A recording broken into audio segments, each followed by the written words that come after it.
Olá pessoal, sejam todos bem-vindos. Estamos aqui de volta ao Cast dos Espíritos, um podcast segundo o Espiritismo. Eu sou o Rodolfo e hoje nós vamos ter um episódio bem legal na sequência dos episódios que a gente vem fazendo aí sobre leis morais. Hoje a gente vai dar um tempo nessa sequência de estudos e fazer uma reflexão sobre o caminho que nós percorremos até aqui. Não é isso, Valdir? Exatamente, Rodolfo. É dia de falar sobre tudo, falar sobre nada e esperar o que acontece. Muito bem, meus queridos. É isso mesmo. Hoje é dia de reflexões da meia-idade.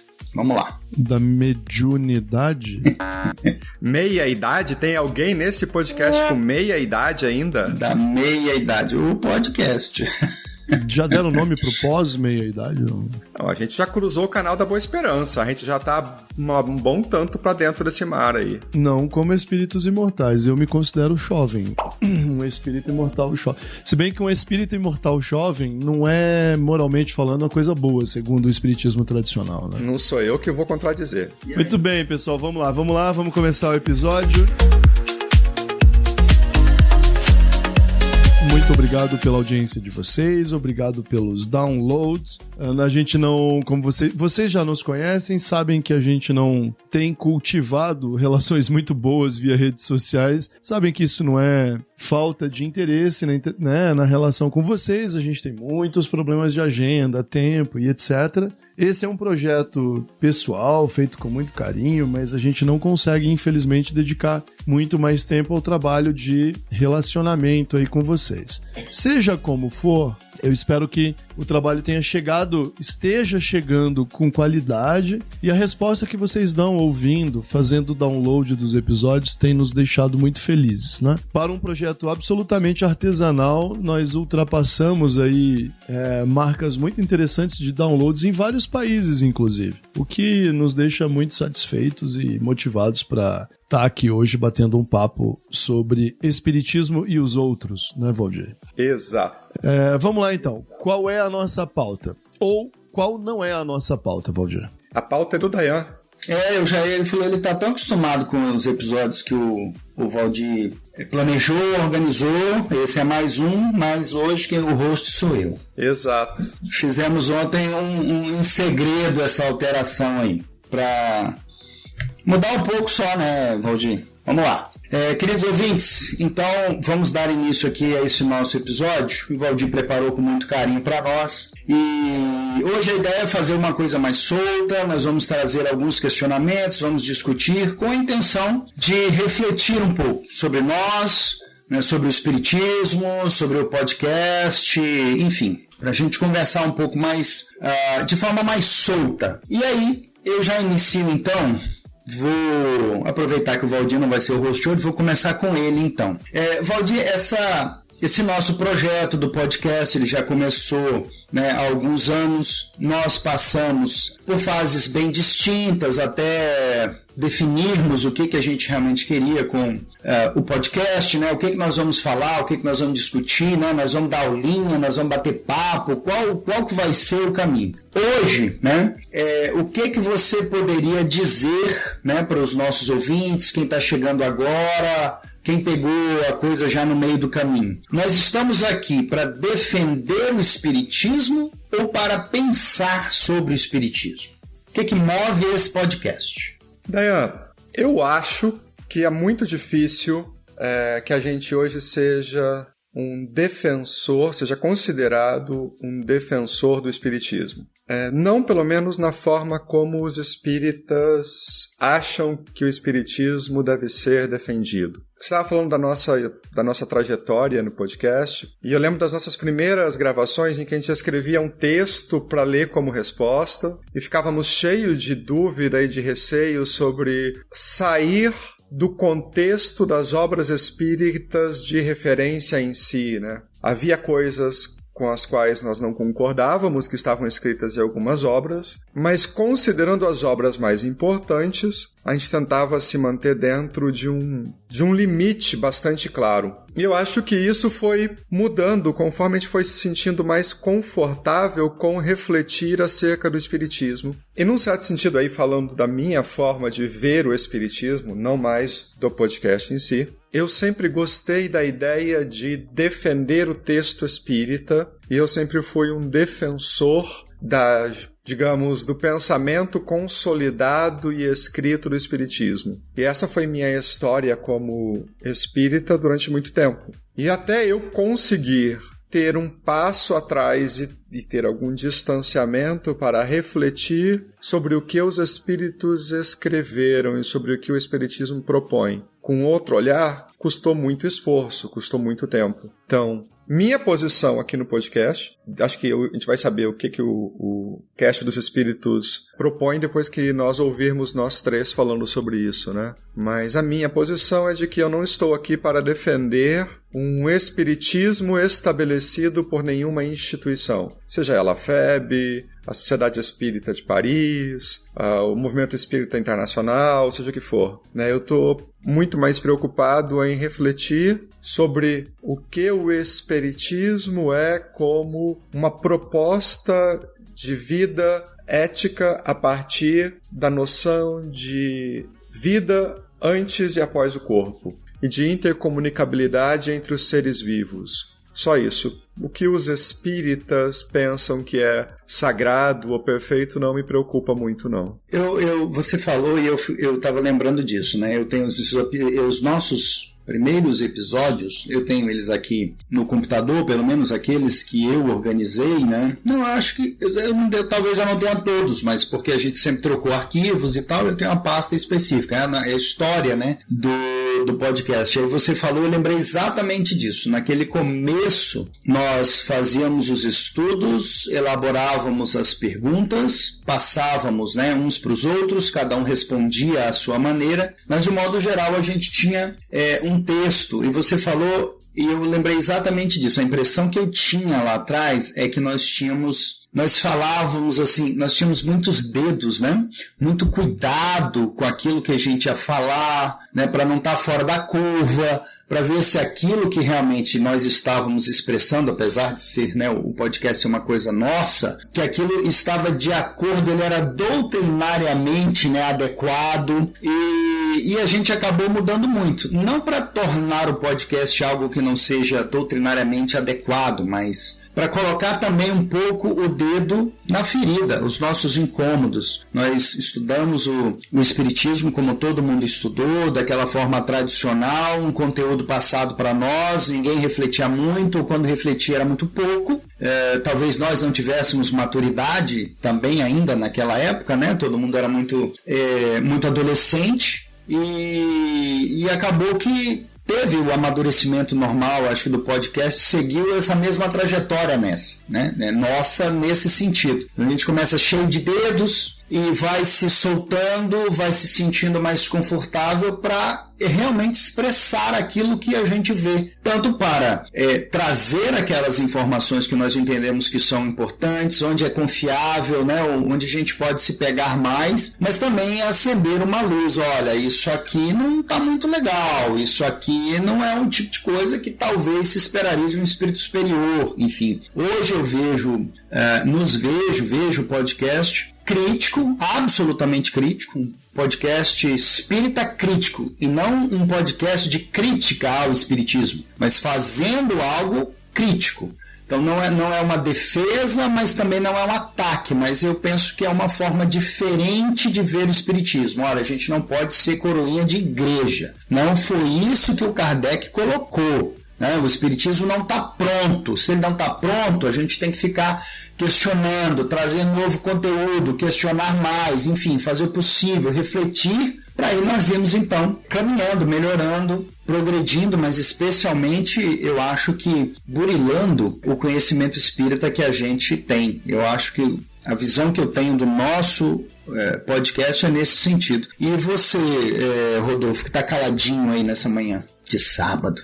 Estou atento aos argumentos de vocês. Assim, foi e tem sido um período de bastante mudanças, né? Bastantes mudanças. Olha só, Valdir, você foi bem lúcido ao propor um questionamento que faz todo sentido, porque nós já fomos indagados bastante a respeito disso, inclusive por pessoas muito próximas, né? Amigos, ouvintes, pessoas que trabalham ou trabalharam já com a gente no movimento espírita, né?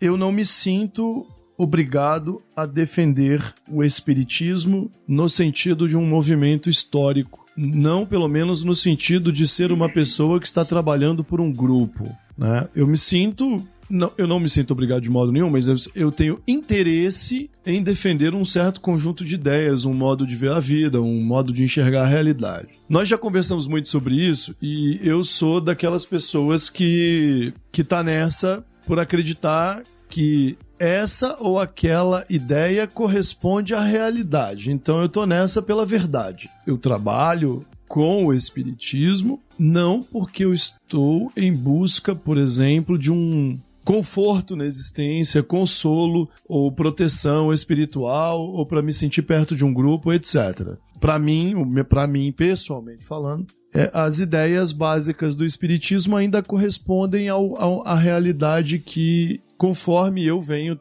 estudando. Agora, procurar a verdade a partir desse ponto, de um conjunto de ideias muito difíceis de serem comprovadas, racionalmente validadas, verificadas e etc., não é fácil. Então, o espiritismo que nós conhecemos, conforme Kardec estabeleceu como postulado, que ele seria uma escola racional. E aí eu não vejo outro meio de fazer com que as ideias espíritas sejam mais bem compreendidas ou mesmo exploradas, que sua validade, que sua importância seja bem explorada, a não ser fazendo os questionamentos que nós fazemos e outros companheiros aí, Brasil afora, vêm fazendo. Então, é provável, Valdir, finalizando, que a gente esteja bem mais longe, que nós estejamos caminhando para longe do ponto de partida, porque nós começamos não só o podcast, mas passamos muito tempo desta existência trabalhando na divulgação de um espiritismo.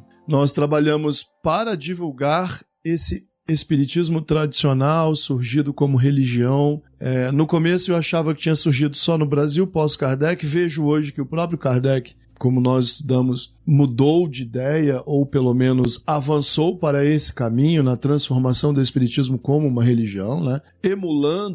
Copiando mesmo ideias tradicionalíssimas, né? Que já existiam há muito tempo. Então eu me vejo longe desse movimento. Eu me vejo caminhando para longe. Então eu vou muito na direção do que você falou. Se as pessoas acham que desconstruir, cobrar, apontar erros, incoerências, falhas, nesse espiritismo religioso tradicional é não defender o espiritismo como um todo, paciência, elas têm o direito de pensar o que elas quiserem. Eu ainda gosto de pensar que eu estou em busca de uma melhor compreensão de um conjunto de ideias que sempre estiveram lá. Eu não sei agora aonde nós vamos chegar, daí isso aí é impossível de saber.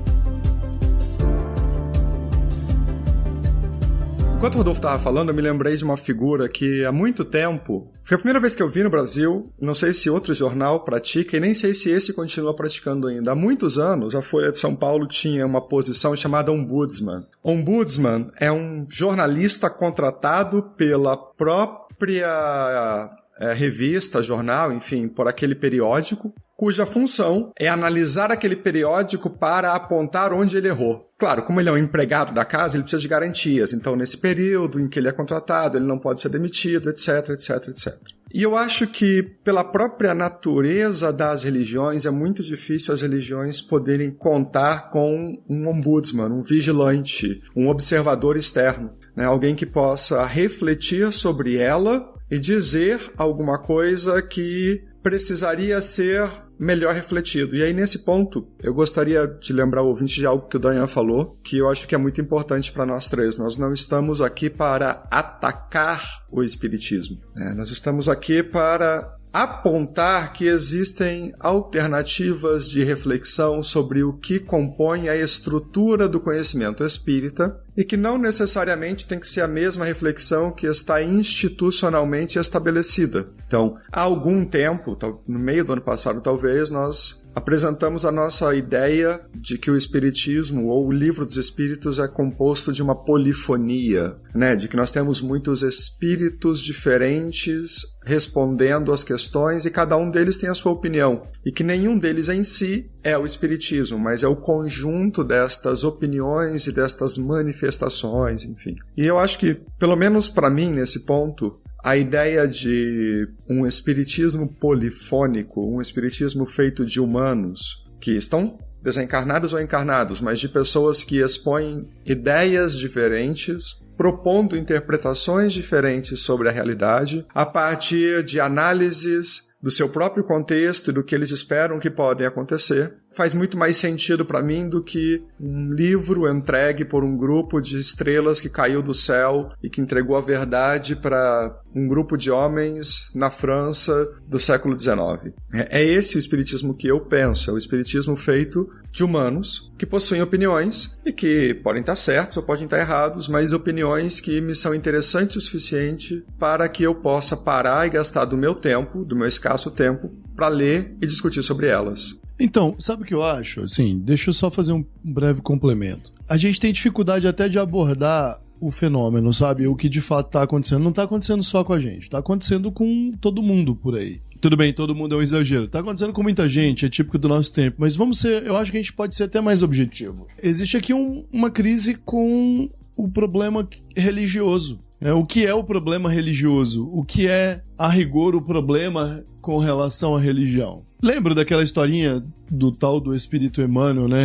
A relação entre ciência, filosofia e religião no espiritismo, a pirâmide, lembra dessa coisa? A religião que nos liga a Deus e etc, a filosofia, assim, aquilo sempre foi muito mal explicado, né? Eu sou hoje absolutamente, eu não vejo esse sujeito como, caso ele tenha realmente existido, caso ele seja um espírito e exista, eu não vejo como uma pessoa tão esclarecida assim, é óbvio, até porque, pelo que nós sabemos, a biografia desse sujeito indica que ele foi sempre um sacerdote católico. Então, assim, eu acho muito difícil confiar na opinião de um sacerdote católico no que diz respeito ao que é ou não racional, ao que é ou não científico, né? Se você quer a opinião do que é ou não científico, você tem que procurar um cientista e não um padre. Então, há aqui um ponto, Valdir, que eu acho que é a relação com o problema religioso.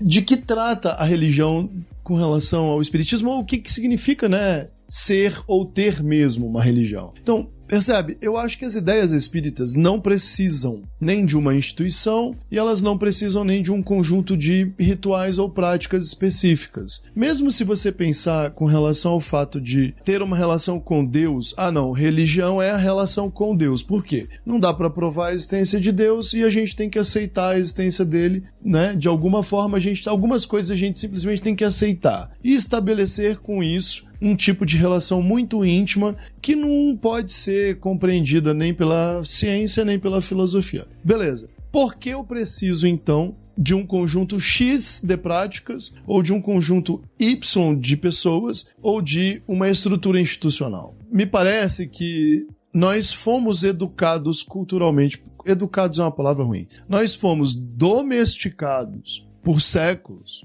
pela ideia de que nós só podemos ter uma relação com o sagrado e o divino por meio de uma organização comunitária, feita de hierarquias e autoridades, né? Sempre foi assim. No caso deste planeta, sempre foi assim. O espiritismo pode até ter a semente para criar uma coisa diferente, mas não escapou. Nem o Kardec escapou. E não teria como o Kardec escapar, eu acho. Por mais independente que ele fosse com relação às religiões tradicionais, por melhor que fosse seu comportamento com relação a isso, ele estava preso a condicionantes muito difíceis. Né? Ele era um francês, que é o país mais católico e importante para o cristianismo católico ocidental do que a França. No século XVIII para XIX, mesmo com o iluminismo, com todas as mudanças, a França hoje não é mais esse mesmo país. Provavelmente o Kardec reencarnando na França hoje seria ateu. Não vou nem dizer agnóstico, ele ia cuidar do meio ambiente, mas provavelmente não ia meter o CNPJ de uma instituição religiosa, entendeu? Ou coisa do gênero. Então me parece que, no fundo, a gente está tendo dificuldade para nomear o fenômeno, sabe? Você precisa do centro para ter uma relação com Deus? Você precisa de um grupo organizado para ter uma relação com o sagrado? Para ter uma relação com os espíritos? Você precisa de uma hierarquia ou de uma autoridade? Muitas dessas coisas estão sendo passadas a limpo agora. E nós, evidentemente, estamos nos afastando disso. E aí a gente vai ter, eu sinto, lá no futuro, nós vamos ter que inventar um novo modo de relacionamento com o sagrado conforme as nossas próprias convicções reformuladas. Há aqui essa crise do sentimento religioso, é uma coisa da modernidade, né? contemporânea. É bem pós-iluminismo mesmo, depois do século XX, pós-guerra. Me parece que é só uma coisa que chegou tarde aqui. É Brasil, atraso, Brasil igual atraso, e aí, pô, ainda estamos aqui né? Não precisa falar onde nós estamos, né? Ainda mais longe do atraso.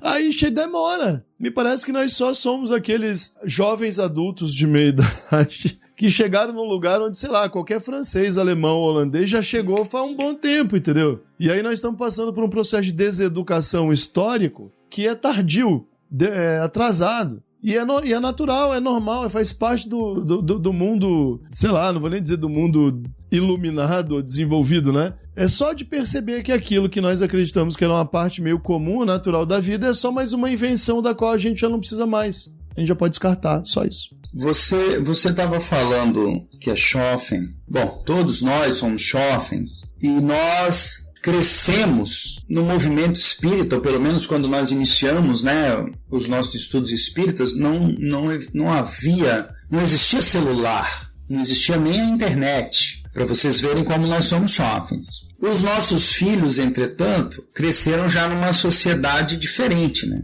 Nós tínhamos acesso à informação espírita na lojinha do centro. Folheava os livros. Naquele tempo a gente conseguia comprar livros espíritas, acreditem, eles custavam R$5.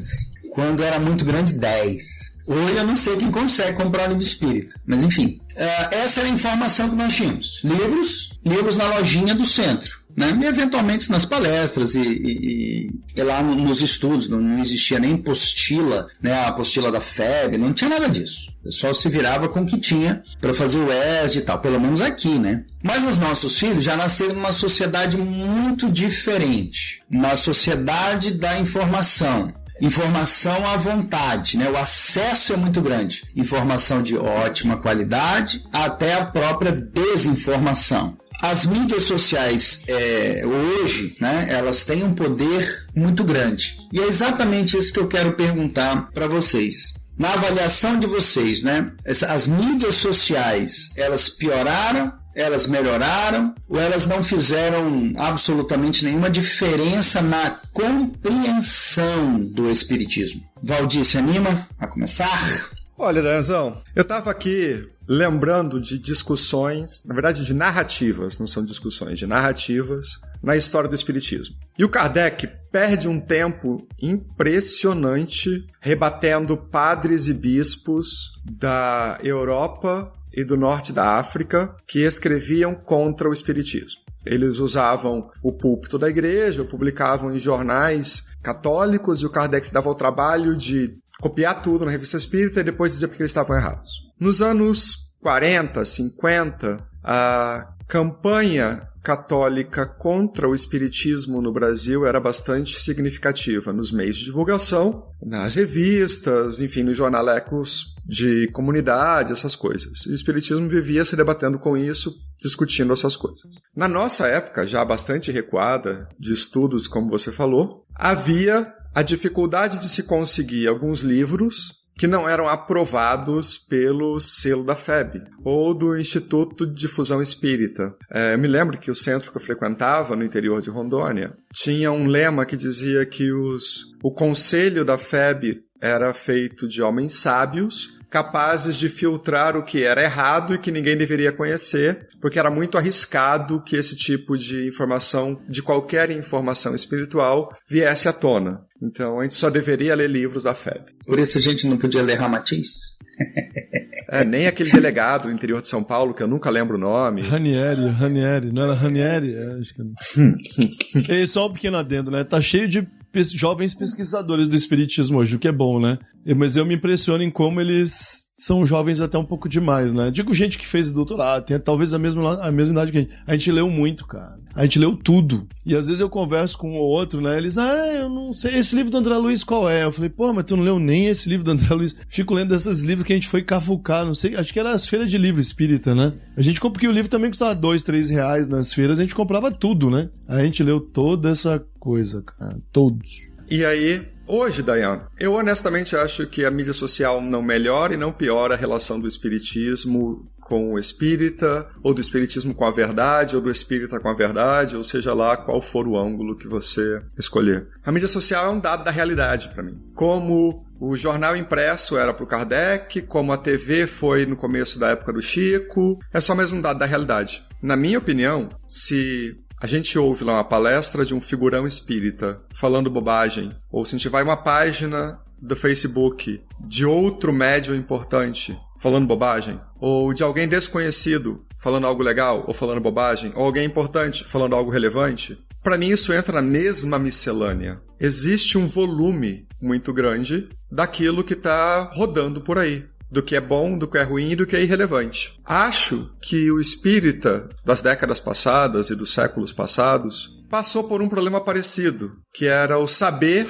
o que considerar importante daquilo que estava vindo até a mão dele. Então, para mim hoje, eu gosto muito do YouTube, eu usei o YouTube durante muito tempo para me manter atualizado acerca das discussões espíritas do momento e do que as grandes personalidades estavam falando. Hoje eu não gasto meu tempo mais com isso, eu não tenho mais ânimo para isso, eu prefiro usar o meu tempo de tela para outra coisa. Mas eu não acho que, no fim das contas, a mídia social, em relação ao espiritismo, seja melhor, pior ou qualquer caractere desse. Ela é só um dado da realidade. Agora, se a nossa realidade mudou para melhor ou para pior por causa da mídia social, aí a pergunta já é diferente. E essa talvez a gente demore ainda um tempo para entender essa resposta. Se a virtualização da existência, ela é boa ou ruim para o humano. Eu acho que para o espiritismo, como é só um dado da realidade, não faz diferença. Eu tenho uma ideia diferente da do Valdir. Eu vejo dois momentos distintos. Eu acho que o primeiro momento ele se avolumou, cresceu.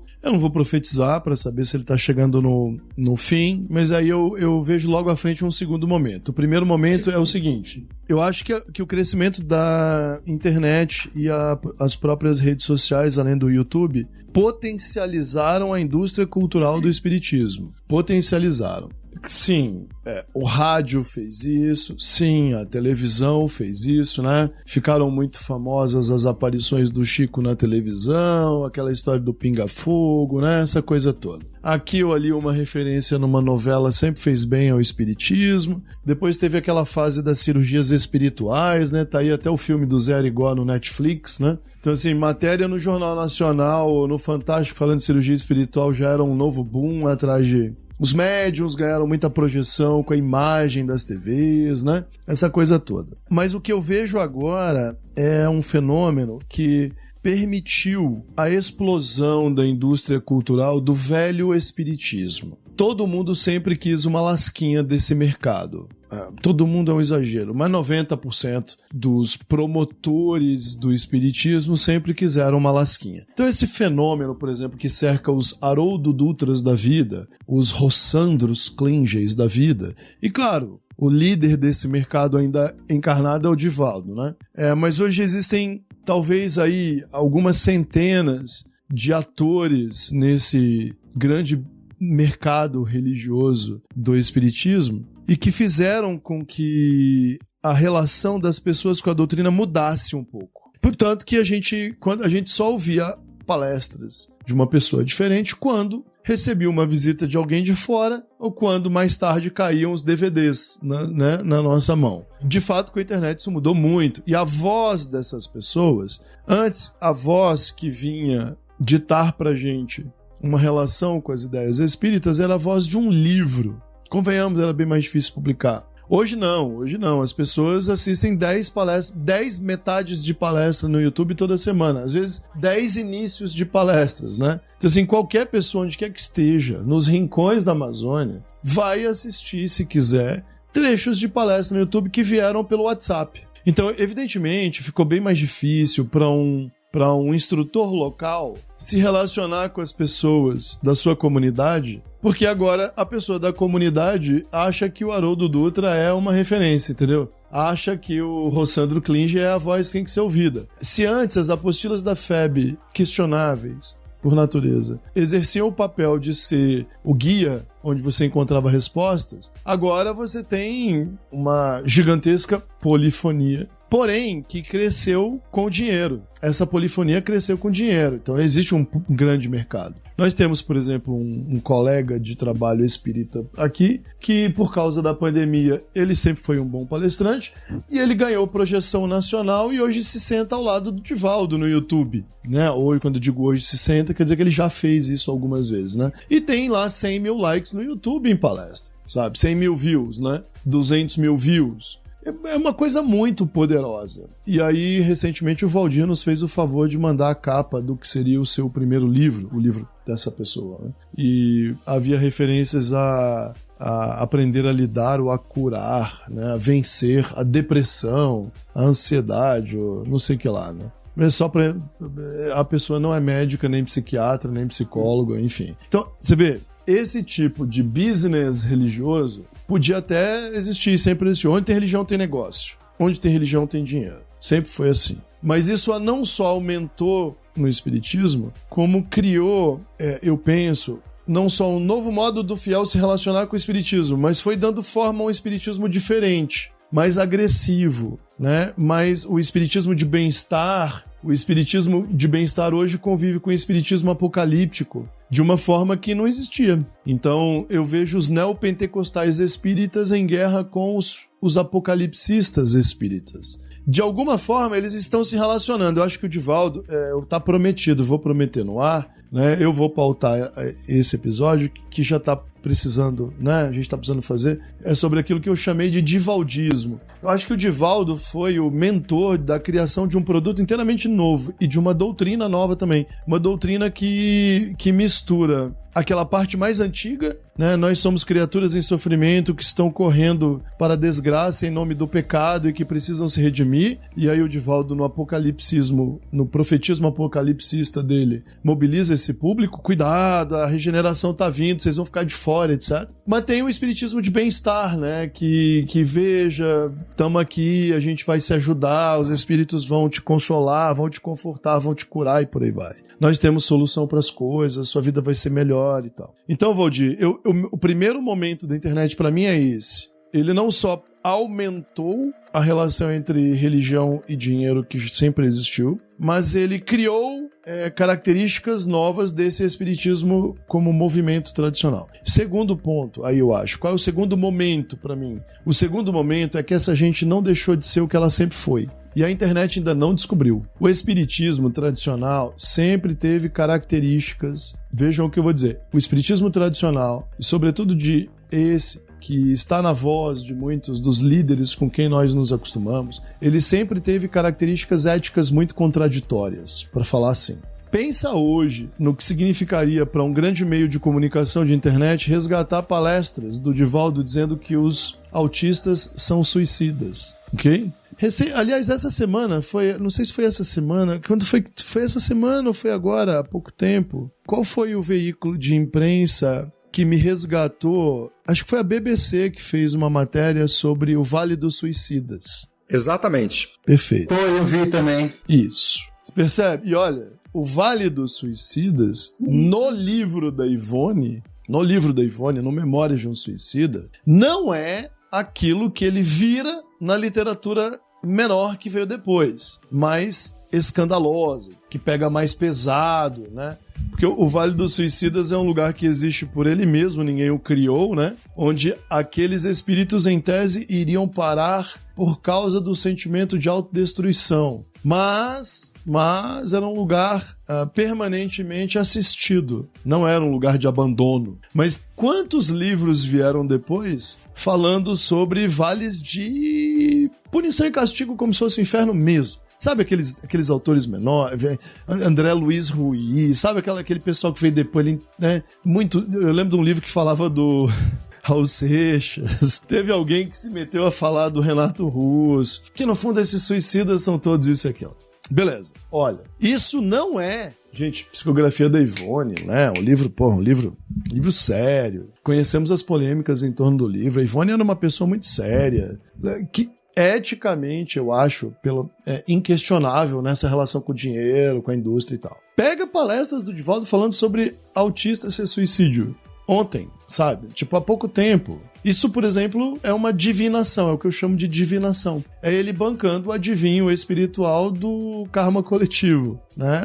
Divinação é o ato simplesmente de apontar o que existiria fora do mundo que nós enxergamos, né? Então, isso é terrível para os nossos dias, não é? Mas nós sabemos que existem coisas ainda piores, bem piores. Para mim, o segundo momento, Valdir, é quando essa superexposição e esse mecanismo de exposição rápida, viral e de julgamento imediato ainda causará muito estrago para pessoas que, como Divaldo, Haroldo Dutra e outros, estão conseguindo de alguma forma ainda não mostrar esse lado ou abafá-lo. Você está profetizando o cancelamento, é isso? Eu estou afirmando que tenho uma sensação de que, assim como aconteceu com o Zé Arigó, por exemplo, né? Aconteceu com o Rubens Faria, que todo mundo já esqueceu. O Rubens Faria, que era aquele médium já no Rio, que incorporava também o Dr. Fritz, que abria o peito na serra, abriu o peito das pessoas na serra, que saiu no Globo Repórter. Vocês esqueceram do Rubens Faria também, já? Não, fantástico, você tá louco. Nunca ouvi falar. Que morreu uma menina que tinha leucemia na mão dele, né? Aí chegou a... Porque, assim, Zé Arigó, Rubens Faria, era uma coisa. O João de Deus já é um outro fenômeno, né? Que o João de Deus já me parece um fenômeno mais tradicional. Um religioso, abusador, dinheiro, armas, poder, sexo, assédio. Isso daí,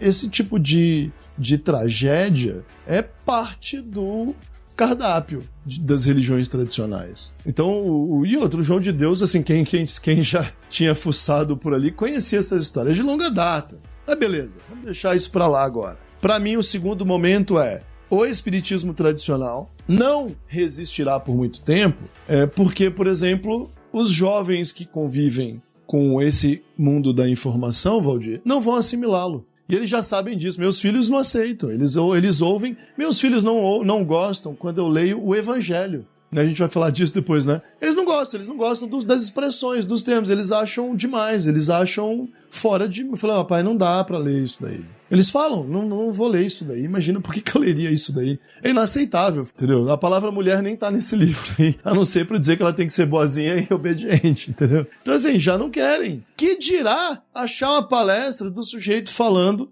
das coisas que os nossos grandes oradores pregavam dia desses? Não foi no século XVII.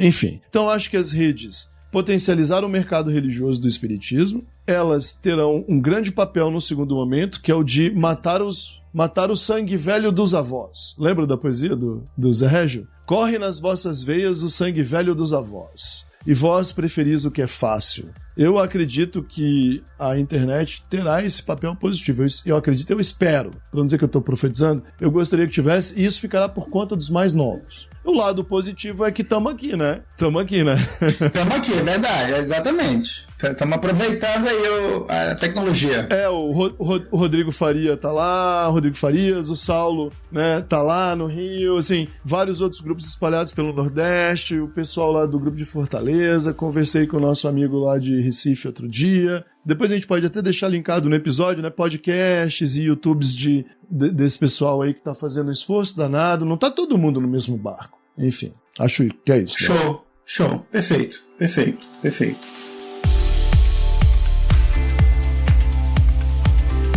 Quero puxar uma outra linha, então vamos sair um pouco daqui. Esse ano nós vamos ter eleição para prefeitos e todo mundo se recorda que o país, né, passou por um período político bem conturbado. Nós ainda nem superamos isso, né? O país ainda não se recuperou, ainda estamos aí procurando, né, a sociedade, enfim, se ajustar a essa nova realidade, mas isso é algo da qual nós não podemos escapar, a vida política. E aí, esse é um tema que eu acho interessante, com relação ao espiritismo, a gente fazer também o nosso passeio. Então, eu pergunto para vocês, eu começaria com você, Rodolfo. Vocês entendem, né, que o espiritismo ele é politicamente engajado, né? Tanto de um ponto de vista mais amplo, aqui falando do política num sentido mais filosófico da coisa, como também num sentido mais restrito, né? O político partidário. Como é que vocês veem o espiritismo? Porque os evangélicos, por exemplo, eles têm cadeiras, muitas, inclusive, no Congresso. Desconheço que haja algum espírito, alguém que se identifique dessa maneira, né? Mas o espiritismo em si, vocês acham que ele é politicamente engajado? Eu acho que o espiritismo como uma religião no Brasil é politicamente engajado, e eu acho que ele é pessimamente engajado. Quer dizer que ele não é engajado é falso. Toda vez que um representante espírita diz que o espiritismo não tem um lado político, ele está sendo politicamente engajado. Toda vez que ele diz, não existe racismo no Brasil, homens e mulheres já são iguais, não temos que nos preocupar com política, nós temos que consolar as pessoas. Essas 3 frases são politicamente engajadas. Elas já adotam um lado político. Esse é um ponto. Como eu disse mais cedo, historicamente falando, religião e dinheiro andam juntas, né? E o motivo é porque religião e poder sempre andaram juntos. Não existe religião que cresça e se institucionalize e que não tenha alguma forma de participação em relações de poder dentro da sua comunidade. Quando uma religião cresce e se opõe a isso, vou dar um exemplo. Pitágoras criou uma espécie de cultura a partir dos seus ensinamentos. Essa cultura fez discípulos e cresceu. Como ele era vegetariano e ensinava a reencarnação, os seus discípulos ensinavam que sacrificar animais nos templos religiosos era, além de inútil, inaceitável. Ora, os templos religiosos viviam do dinheiro que eles arrecadavam nos rituais, que incluíam o sacrifício de animais. Se um número de pessoas muito grande parar de frequentar templos, sacrificar animais e pagar pelos rituais, os templos vão perder a arrecadação. E o dinheiro que entra nos templos, em parte, vai para o cofre público da cidade. Eles eram tributados, né? Temos aqui uma autoridade hierarquicamente bastante elevada nesse assunto, né, Valdir? Então, assim, se você mexe na tributação, na arrecadação, né, Valdir? Se o buraco fiscal ficar muito grande, dá problema. O buraco fiscal não pode ficar grande, né?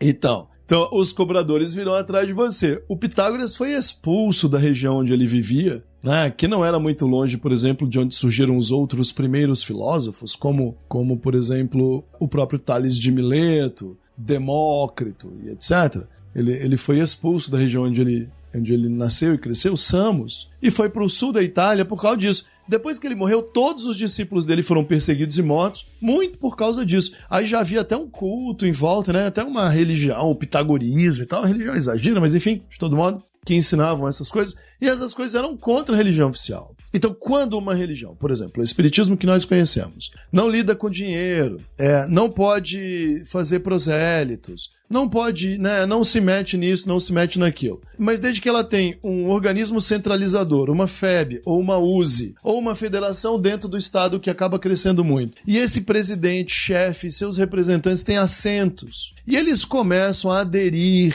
ao discurso político dominante, mesmo que seja para dizer tá tudo bem, não tem problema. Ora, quando você diz tá tudo bem, não tem problema, você já está engajando no time que está ganhando. Por exemplo, o Pitágoras não aceitava, né? O Pitágoras, não, olha, é o seguinte, não dá para sacrificar animais no templo. Primeiro que isso aí não faz nenhum sentido. Depois, tarará, tarará. Então, quando os líderes espíritas aparecem para dizer não tem problema de racismo no Brasil, tem a reencarnação, a justiça social não é tão importante, porque na próxima tu pode reencarnar rico. Tem 0,1% de chance de reencarnar rico e talvez uns 3% de chance de reencarnar numa família de classe média alta, mas você não precisa se preocupar com justiça social agora. Então eu diria, Dayana, que o espiritismo no Brasil, o espiritismo hegemônico no Brasil, o espiritismo da FEB, o espiritismo das grandes unidades federativas e associações, ele é politicamente engajado porque ao afirmar neutralidade, eles apenas estão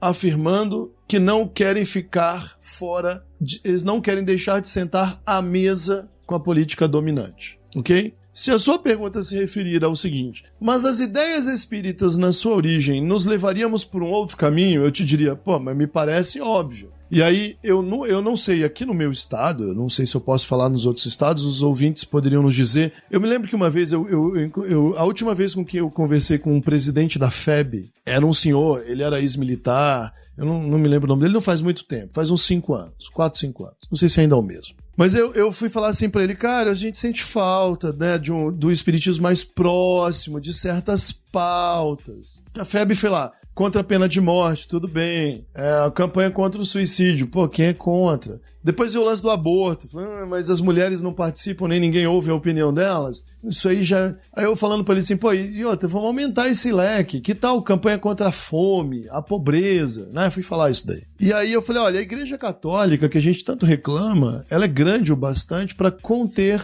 essas diferenças. A mesma Igreja Católica da Congregação Opus Dei ou do movimento Família, Tradição e Propriedade é a família católica, é a Igreja Católica da Pastoral Carcerária, da Comissão Justiça e Paz. E aí eu disse para ele, veja, a Igreja Católica criou a Pastoral da Diversidade Sexual. Aí ele olhou para mim, arregalou os olhos, deu até um passo para trás. Não, mas aí já é demais. Entendeu? Ele deu um passo. Falei, não, mas aí já é muito, aí já é demais. Então assim, não é a religião dele, até onde se sabe. Ele era presidente da FEB, até onde se sabe ele não era católico devoto, né? Praticante. Provavelmente era católico de formação, mas não era, até onde eu sei, não era praticante. Mas ele já demonstrou indignação, entendeu? Eu falei, escuta, se os católicos, sei lá, quem é que manda nisso no Brasil, né? Quem é que autoriza ou não a criação de uma congregação? Não sei se isso vai bater no Papa, né? Mas eu falei pra ele assim, se o Papa não viu problema na criação de uma pastoral, eu nem sei exatamente o que significa a unidade institucional pastoral. Eu sei que eles são organizados, eles têm representações, eles são oficiais, né? Eu falei assim, se eles não viram problema, não, mas pra gente isso daí já é demais. Ele se sentia no direito de ter algo a dizer sobre o que os católicos fizeram. Aí, veja, isso é engajamento político. A FEB, por exemplo, na voz desse presidente, ela era contra a defesa dos direitos da dignidade sexual de pessoas que não são ou heterossexuais ou assexuados, né? Porque a gente encontra muito na literatura espírita, se for pra ser gay ou lésbica, que não pratique, né? Aí dá, entendeu? Então assim, para mim, as ideias do espiritismo, aos moldes de Pitágoras ou de Sócrates, não tem como não ser politicamente, elas não tem como não produzir um resultado político no mundo. Porque se você é um reencarnacionista que acredita na igualdade radical entre os espíritos, você não pode defender privilégios. Não, pelo menos, privilégios que reforcem opressão e desigualdade, em vez de tentar corrigi-las. Sim. Então, assim, se eu sou espírita e eu sou um espírita que acredita radicalmente na igualdade dos espíritos, eu não posso ser contra cotas sociais. Eu sou a favor porque elas corrigem erros persistentes. Então, assim, se eu sou espírita e digo assim, não, mas a igualdade significa que a gente não pode ter nada diferente. Não, peraí, você nasceu em berço de ouro, meu querido. Você tá na frente na corrida. A gente vai ter que tirar mais de você do que dos outros. Então, o problema político no espiritismo ele não é uma farsa, nem uma fraude. Ele é um projeto tradicional de relacionamento com poderes constituídos. Essa é a minha opinião. Então, o espírita de boa fé que chega num ano político e acha que não tem nada a dizer para corrigir injustiças e promover, por exemplo, o bem do maior número de pessoas a qualquer custo, ele já está se aliando a outras religiões tradicionais que não querem corrigir injustiças. Estava aqui pensando enquanto o Rodolfo fala e lembrando de um episódio que a gente gravou lá no começo da pandemia, em que eu e o Rodolfo divergíamos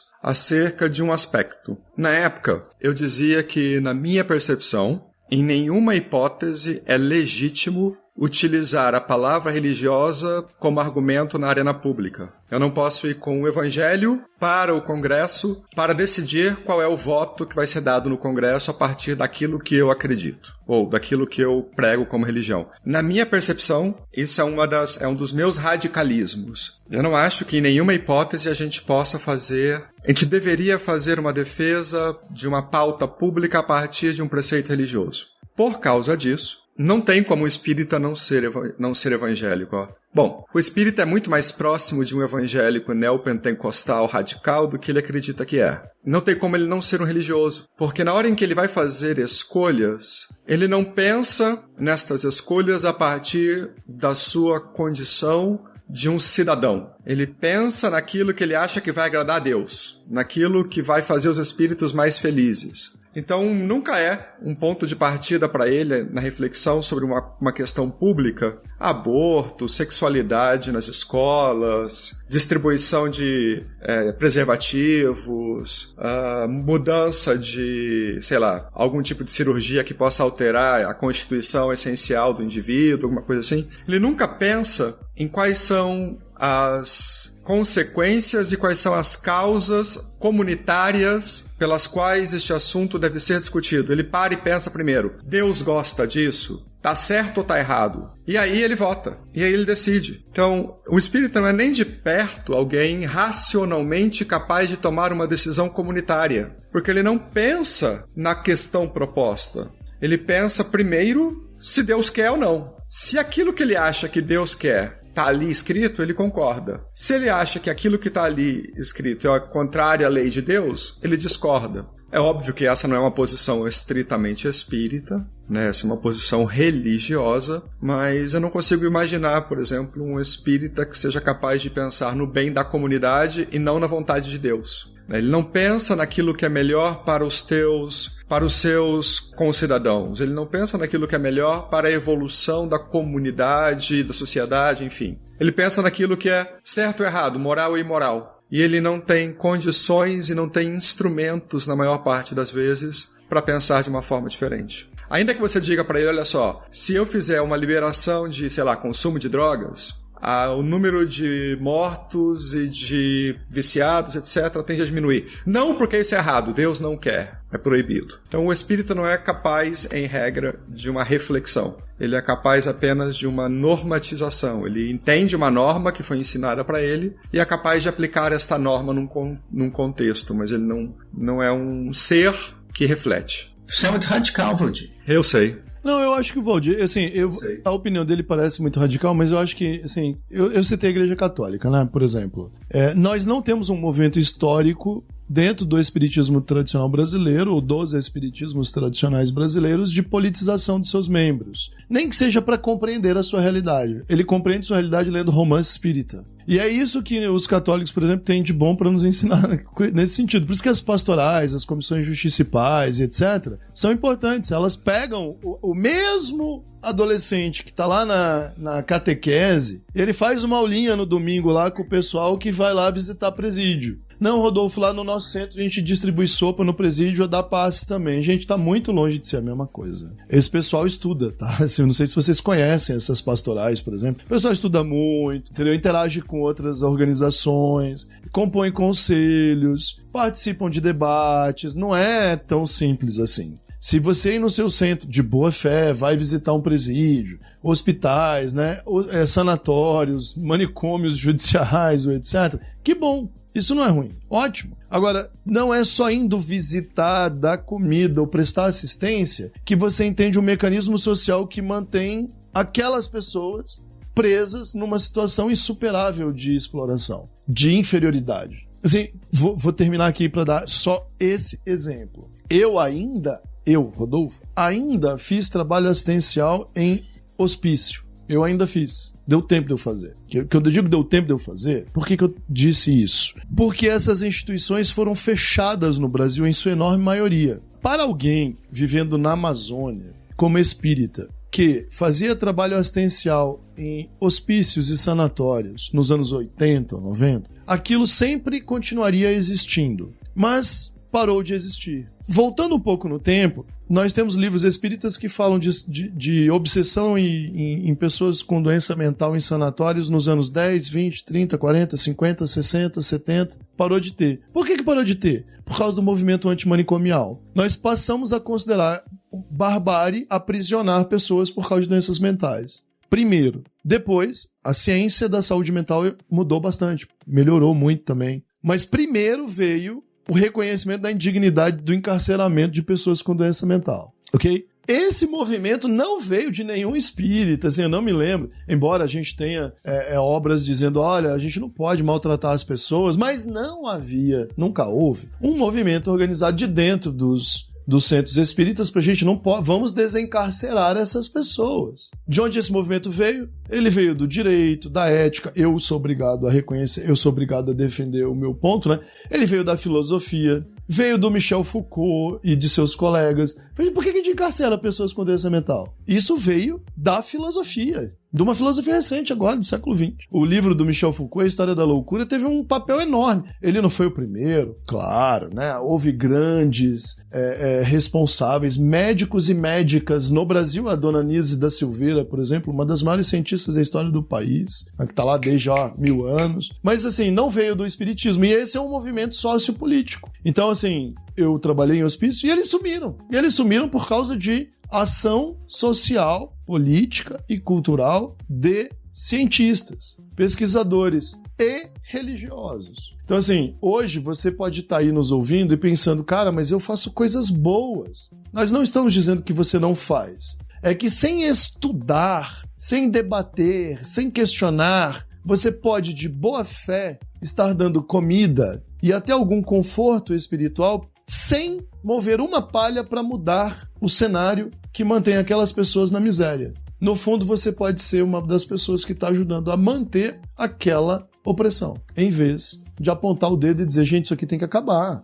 Eu divido um pouco do Valdir, eu não sou a favor de ficar perseguindo deputado por aí também, não sou a favor nem de ficar me expondo como espírita, aliás, hoje eu já não faço mais isso. Mas se você é quietinho na sua fé, um espírita que sabe que existe algo de muito injusto acontecendo, e se de alguma forma cabe a você, até pelo trabalho, pela sua posição social, pelo menos ter uma opinião mais coerente, você não tem nenhuma opinião mais coerente, né? Aí você tem um problema sério de entendimento da realidade, eu acho. Pessoal, vamos nos encaminhando aqui então para o nosso último questionamento deste episódio. Já estamos bastante adiantados. Muita coisa para ouvir, muita coisa para refletir, então vamos trazer mais uma. É o seguinte, a vida corporal, ela nos proporciona muitas experiências. E dentre essas experiências há um convívio aí incessante, eu poderia dizer assim, com o sofrimento. Seja o sofrimento físico, dos joelhos, da lombar, de uma doença, enfim. Como também, né, sofrimentos mentais, né, desde as coisas mais corriqueiras, o rompimento de um relacionamento, angústias mais sérias, né, ansiedade, enfim, são os problemas também da modernidade. Aí, partindo disso, eu pergunto para vocês assim, o foco, né, do espiritismo é o sofrimento? Nós temos essa cultura, né, religiosa de que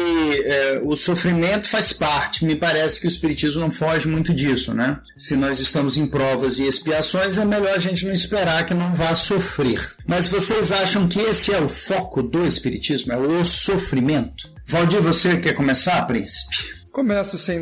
Eu acho que não, que o espiritismo em si não está muito preocupado com o sofrer. O Livro dos Espíritos não se dedica quase nada a isso, por exemplo, assim, pelo menos na minha forma de ver a coisa. Mas o movimento espírita e a instituição espírita brasileiros são essencialmente focados no sofrimento. A existência deles, na minha percepção, só é possível por causa do sofrimento. O espiritismo no Brasil me parece ter encontrado uma terra fértil e o movimento espírita conseguiu se desenvolver e se sedimentar e se uniformizar sob uma bandeira maior por causa do sofrimento. A pobreza, a violência contra os doentes mentais, como o Rodolfo falou, a doença com falta de tratamento. Então, eu acho que sim, no espiritismo institucional brasileiro, o sofrimento é a pilastra central. Uma casa espírita existe normalmente baseada em 2 grandes pilares. O que ela vai fazer para amenizar o sofrimento daqueles que chegam até ela, vivos, e aqueles que chegam até ela, desencarnados. Então, a casa espírita funciona para acolher os sofredores vivos que estão lá para o atendimento fraterno, para uma sopa, para uma cesta básica, para um bazar, etc. E do outro lado, na reunião mediúnica, para atender os espíritos que estão sofrendo porque, seja lá qual a razão, eles desencarnaram e não estão bem. E nesse ponto eu acho até que as palestras espíritas deixaram de ser um instrumento de promoção do conhecimento do espiritismo para se tornar um instrumento de amenização do sofrimento. As palestras acabaram se tornando um meio de tentar consolar e estimular as pessoas a serem mais resilientes, a se resignarem, a aceitarem a dor, o peso, a injustiça, a dificuldade da existência. Então, seja porque o sujeito encarnado que vai até a casa espírita está precisando de condições materiais ou de condições morais, seja porque o sujeito desencarnado está precisando de auxílio moral, o espiritismo no Brasil é um espiritismo voltado para o sofrimento. Não era assim no começo, não era assim lá nos arcanos espíritas da época de Kardec, mas ainda na época de Kardec começam a surgir os primeiros movimentos de atendimento e socorro a sofredores. Só para não ser longo, muita gente escrevia para o Kardec, pedindo para o Kardec para ele criar uma caixa de auxílio, uma caixa de ajuda, material para as pessoas que precisavam. E ele sempre respondia a mesma coisa: olha, isso dá muito trabalho, isso não é assim, você não lida com dinheiro, não lida com doações impunemente. Se vocês querem ajudar alguém aí da sua região, se organizem vocês e ajudem. Mas institucionalmente isso não funciona assim. Isso é muito problemático, isso drena muito esforço e o foco do espiritismo não é esse. Mudou depois e é o que a gente tem aí hoje, a realidade se impõe. Na minha percepção de realidade, o espiritismo é um espiritismo de sofrimento. Entendi. E você, Rodolfo? Viu? Esse é o espiritismo religioso. Acho que esse é o espiritismo religioso. Sim, só porque a gente trabalha com a ideia de que as pessoas chegam ao centro procurando consolo mais do que conhecimento, isso significa que a gente é uma religião tradicional, não podemos ajudar as pessoas a aliviar o sofrimento. Então, a ideia é que o conhecimento ajude a aliviar o sofrimento. Nós criamos práticas de alívio do sofrimento que não fazem parte daquilo que está lá no Livro dos Espíritos. Nós criamos práticas, rituais, liturgias, demos a elas significados, coisas que simplesmente não faziam parte dessa ideia original. Então, por exemplo, entramos numa polêmica sobre qual ambiente é mais agradável, que luz usar, quanto tempo a pessoa precisa ouvir a palestra, curta, longa, como falar, o passe, a água, o nome no livro e etc. O atendimento fraterno pelo diálogo. Essas práticas, elas entraram em cena para dar cumprimento a essa finalidade apontada pelo Valdir. Um dos meus pontos mais importantes de crítica atualmente além de tudo, elas não são boas, elas não são eficazes.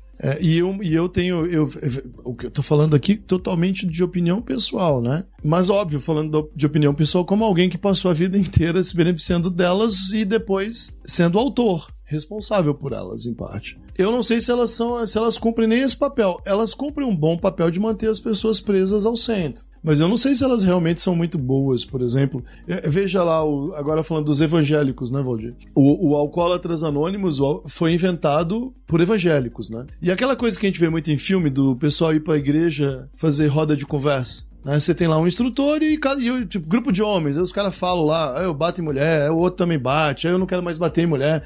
Enfim, falando sobre seus problemas. Aquilo me parece, por exemplo, um mecanismo terapêutico bastante eficaz, assim. Há muitas pesquisas indicando que isso daí tem um bom grau de eficácia para lidar com certos problemas. Receber a pessoa no centro, entupir ela com palestra, dar um passe e mandar ela para casa dizendo que a gente vai rezar por ela, me parece pouco. Por exemplo, no centro eu vejo muito isso. Às vezes a pessoa quer sentar e conversar com você, mas você não tem nem tempo, porque você tem que fazer a palestra. Como ninguém faz pergunta nas palestras, você não pode falar com as pessoas. Tem alguns dirigentes que gastam tempo sentando e conversando com as pessoas, mas aí vira aquele problema, né? De repente você acredita que o dirigente é uma pessoa especial ou prefere falar com o médium mais forte da casa, e aí eu acho que piora as coisas. Aí eu acho que até que piora. Porque o coitado do frequentador vira alvo do presidente do centro como um padre dono da paróquia, né? em vez de ter um mecanismo que está sob controle de um conselho ali da instituição e que de repente alguém já pesquisou que funciona ou não. Mais uma vez, o AA surgiu a partir disso. Ele hoje não é padrão ouro de tratamento de vício em álcool, mas ele continua sendo muito relevante, bem mais do que qualquer coisa que o espiritismo tenha criado. Então, assim, eu acho, Valdir, que o sofrimento dentro do espiritismo, ele é só mais uma cópia. O espiritismo, como um movimento histórico, se apropriou de um elemento importante de outras culturas religiosas para se manter como um movimento histórico e crescer. Venham que eu vou consolar vocês. Só isso. Eu não vejo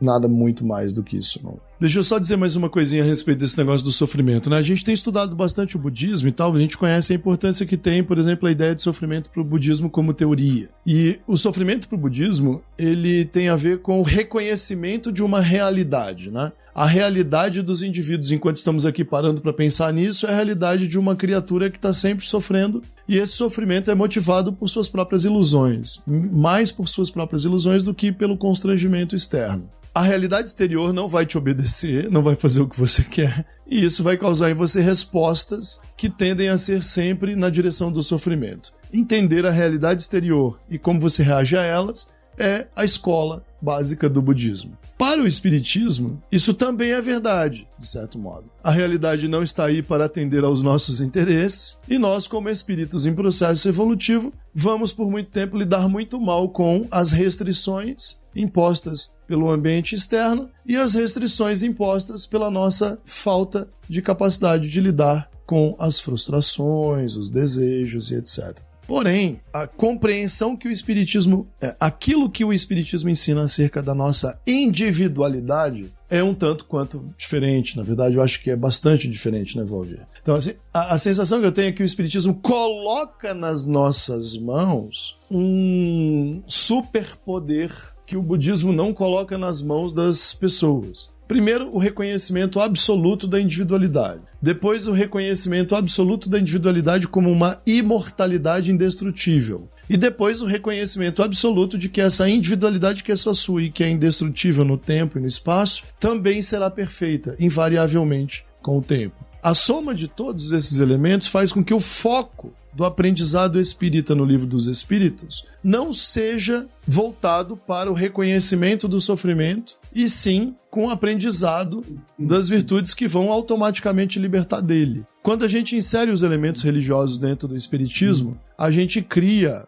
uma barreira de compreensão desse caminho. Por exemplo, os pecados que eu cometi em outras vidas são grandes demais. Logo, em nenhum lugar no Livro dos Espíritos, os Espíritos fazem conta com relação a isso. Em nenhum lugar eles dizem que porque eu tive tantas vidas fazendo tal coisa, eu terei tantas outras vidas pagando por causa disso, daquilo. As nossas escolhas do passado vinculam ou condicionam a nossa existência no presente e, provavelmente, no futuro. Mas o modo como nós vamos lidar com essas condições, não. Ele continua dependendo só da gente. Então, o foco nos débitos, a linguagem dos débitos e dos créditos, o discurso apocalipsista, esse negócio de regeneração, de não sei o quê, de vamos nos ir para outro mundo, para nos salvar, isso tudo, para mim, está muito longe do que seria esse roteiro de aprendizagem. Está muito longe. E aí, por incrível que pareça, por mais que o budismo tenha sido construído em cima do reconhecimento do sofrimento,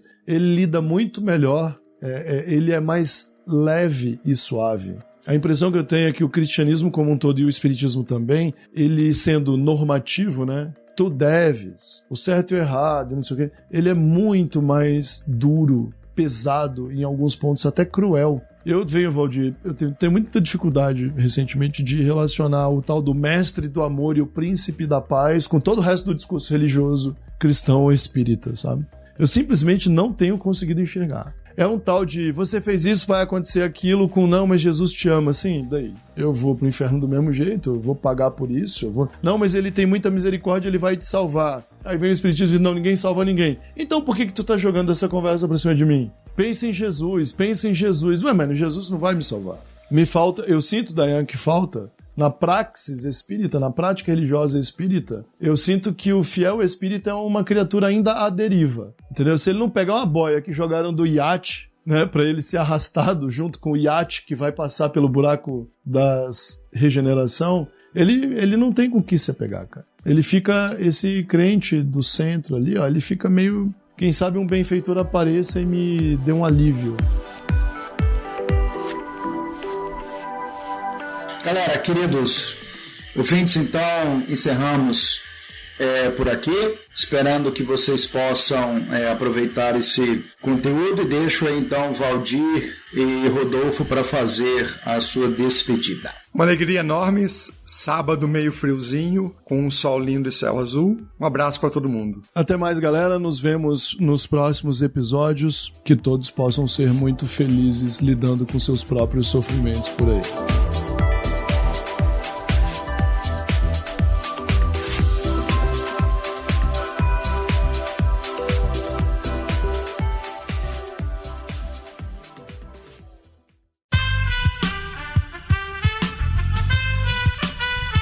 Esse podcast foi editado por Aerolitos Edição Inteligente.